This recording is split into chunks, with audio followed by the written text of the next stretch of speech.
Calilong, De La Torre. Lacson, Lalu. Saludar, Sampang, Pamondong. Verona. Esguera. Lianto. Canilao. Ano laman ng portfolio?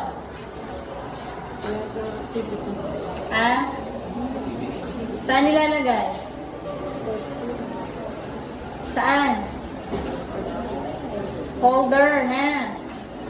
Kapag yan may activities and PETA, anong gagawin at the end ng quarter? Lalagay sa page. Lalagyan ng reflection. Reflection, it can be in general or per activity. Hanggang 3 p.m. tatanggapin ko yan. Kung bukas ipapasa yan, may -5 yan. I-visited.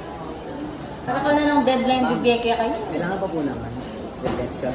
Oo, sayang ang points.